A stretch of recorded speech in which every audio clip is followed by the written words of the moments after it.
Olá, tudo bem com vocês? Eu sou o professor Juarez de Souza, especialista da área de farmacologia, mestre em ciências farmacêuticas, doutor em patologia e doenças tropicais.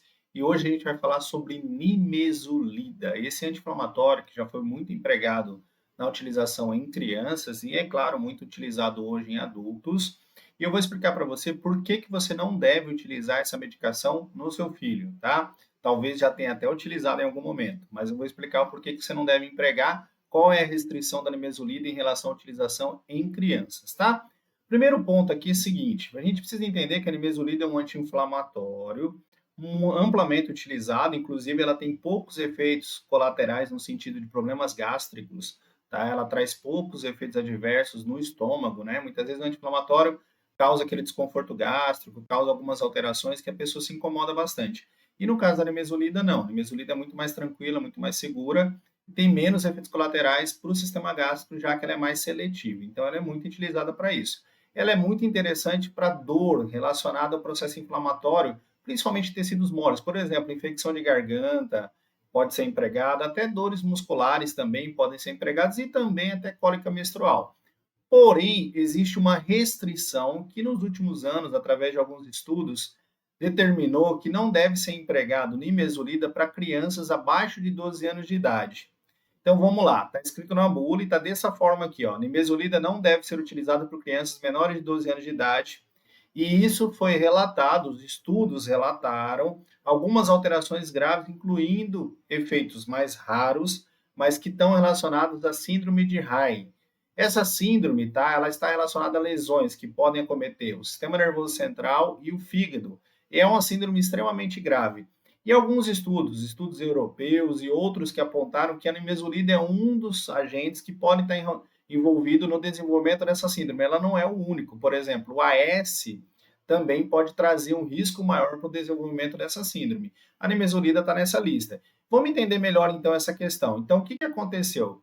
Os especialistas perceberam que crianças que utilizavam nimesulida, mas principalmente, claro, crianças que tinham síndromes, né, infecções de trato respiratório, gripe, resfriado, e que é dor de garganta também, que eram tratadas com nimesulida, desenvolviam com maior chance esse problema que é a síndrome de Raynaud.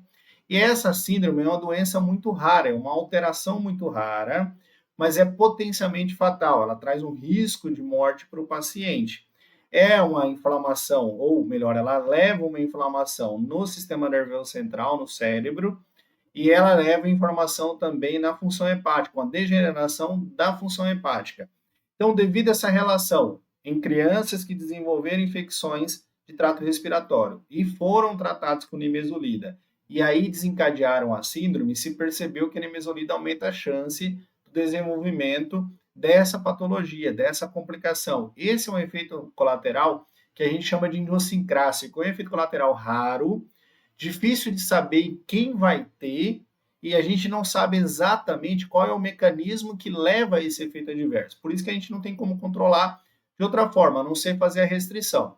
E aí vem com uma recomendação de não se utilizar abaixo de 12 anos de idade.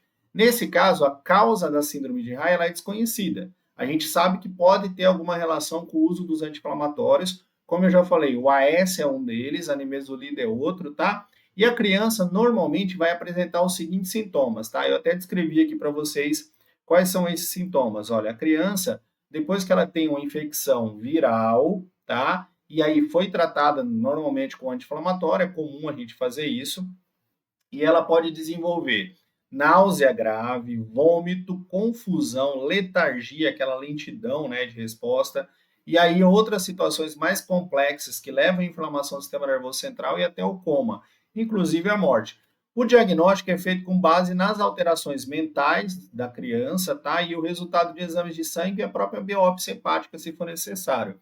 E o prognóstico depende da gravidade da lesão que ela promoveu, tá? Pode ser que a lesão seja muito grave e, como a gente falou, pode causar até a morte da criança. Eu não estou aqui para alarmar e para assustar você, mas é uma recomendação importante que já vem descrito na bula e eu sei que muitas vezes, até por costume, né, já ser utilizado anteriormente, os pais e as mães acabam utilizando a nimesulida para dor de garganta, para infecção de ouvido, para dor de ouvido, para outras síndromes virais aí que é muito comum, tá? Então, o tratamento ele é para diminuir a pressão do sistema nervoso central e, claro, um tratamento paliativo. Ele não resolve, né? A gente não tem como solucionar o problema por completo, mas ele tenta melhorar as condições e as alterações que a síndrome causa. Então, esse é o motivo de não se utilizar nimesulida para baixo de 12 anos de idade. A recomendação só acima de 12 anos. Mas acima de 12 anos pode causar esse tipo de reação?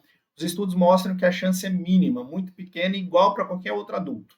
Então, a probabilidade é muito pequena na utilização. Se a probabilidade fosse mais alta, ela seria tirada do mercado, seria restringido. Mas a nimesulida já é uma medicação muito utilizada há muitos anos. Todo mundo já conhece ela e sabe que nessa faixa etária para cima de 12 anos de idade é extremamente seguro. O que a gente percebeu foi que abaixo de 12 anos, relacionado a síndromes virais, pode ter essa complicação aí. Então, recomendação, não use nimesulida no seu filho ou na sua filha que esteja abaixo de 12 anos de idade, porque pode trazer efeitos adversos e a gente não quer que tenha nenhuma outra complicação. Então, pode-se evitar. Tem outras alternativas terapêuticas, por exemplo, o ibuprofeno, que é uma alternativa muito segura, o próprio paracetamol, a dipirona também podem ser úteis nessa situação. E fica aí a nossa orientação. Não esquece de seguir, acompanhar a gente aí. Se você não é inscrito, se inscreva lá no nosso canal também, que ajuda bastante. Deixa seu like e compartilha com alguém que precisa dessa informação. Valeu, até mais.